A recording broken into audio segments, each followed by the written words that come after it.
د رسول الله صلی الله علیه وسلم سیرت به ګورې، کوشش وکړه د رسول الله صلی الله علیه وسلم سیرت مختلف شکلو کې راوتلی دي. یو قسم دا وي چې لنډو صفحو کې وي، 40 صفحې کې د رسول الله صلی الله علیه وسلم سیرت راجمع. اوله کړه دا وګوره، د دې نه بعد هغه یو جلده وګوره، 2 جلده 3 جلده، په سیرت کې ښه معلومات حاصل کړه. او سیرت هغه څه دی چې ستا تمامه زندگی د رسول الله صلی الله علیه وسلم زندگی ته برابر وي. دا مهم شي. که دې سیرت وکتئ، مطالعه دې کوئ، سره ولاړ شو د صحابه و مناقب وګوره، د صحابه و حالات وګوره، د صحابه و واقعیه وګوره، د صحابه و مینه وګوره د رسول الله صلی الله علیه وسلم سره، د صحابه و د کلیوالي او د همسایتوب ژوند وګوره. دا هم په تا کې کمال او حکمت راوړي، او دا هم تا پوه کوي، او دا هم ستا زندګي هوښیاروي. دا دې نه هم پسې وکتل، بیا پسې راولاړ شه د نیکو اولیاو،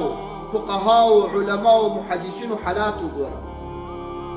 او د هغوی صبر وګوره د دین په خاطر، د هغو تکالیف وګوره، د هغو مشکلات وګوره چې هغو د دین په خاطر باندې څومره مشکلات ګاللي دي، څومره تکالیف ګاللي دي، او څومره د دې مال او د دې ځان او د دې نفس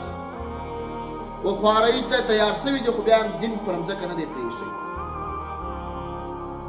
او موږ تاسې د کتاب په شروع کې یو مقوله مې درته وویل چې حکایات الصلحاء جند من جنود الله، د نیکو خلکو حکایات، د اولیاءو قصې، د صحابه و مناقب، د رسول الله صلی الله علیه وسلم د زندگی حالات څېړل، دا یو لشکر دی د لشکرو څخه د رب العالمین چې تا باندې ټینګوي. ته نور هم پر دې خپل کار باندې ټینګېږي، تا ته نور هم د دې خپل کار مینه راځي. او که دا حالات نه وکتلي، بیا چې هره ابتلا د رب العالمین در باندې راسي ورته طاقت به نه لري، بیا چې هر مشکل در باندې راسي ته بیا طاقت نه لري. او که سړی دا حالات وګوري، د بیلګې په ډول باندې یو چا باندې تکالیف رااله، مشکلات رااله، او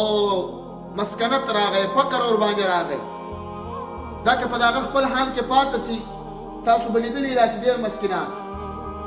چې داسې الفاظ یې د خولې څخه صادرېږي چې په هغه باندې کافر کېږي. او که دا مسکین اوس راولاړ سي، د رحمت للعالمین سیرت وګوري، د رسول الله صلی الله علیه وسلم سیرت وګوري، او یا راولاړ سي د صدیق اکبر صاحب مناقب وګوري، یا د عمر فاروق صاحب رضی الله تعالی عنه مناقب وګوري، یا په صحابو کې د یو صحابي مناقب وګوري، او یا بالفرض و تقدیر راولاړ سي د محدثینو احوال وګوري، او یا د فقهاو احوال وګوري، یا د اولیاو حالات وګوري، دا سړي ته به دستي قناعت حاصل سي چې دا کسانان چې څومره د الله د دین په خاطر باندې فقر او مسکنت وړی دی، خواري او تکالیف یې وړي دي، مشکلات یې وړي دي، نو سړی دا فکر وکړي چې صحابي خو تر ما افضل دی، یو ولی الله خو تر ما افضل دی، او رحمت للعالمین رسول الله صلی الله علیه وسلم خو افضل الخلق دی. هغه د دین په خاطر باندې، د اسلام په خاطر باندې دومره تکالیف او دومره مشکلات وړي دي. سړی خپل پر بدن را عرض کړي چې دا ما باندې تکالیف مشکلات شته نه. او که سړی دې حالاتو ته فکر وکړي، سوچ وکړي، او دا خپل نظریه بیا پر اسناف ور عرض کړي چې موږ تاسې څومره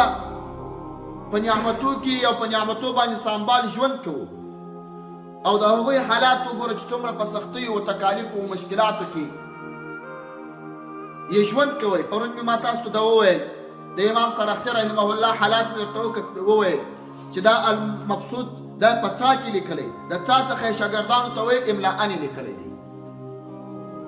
دومره سختیو باندې دا دین تر ما او تا پورې رسولی دی.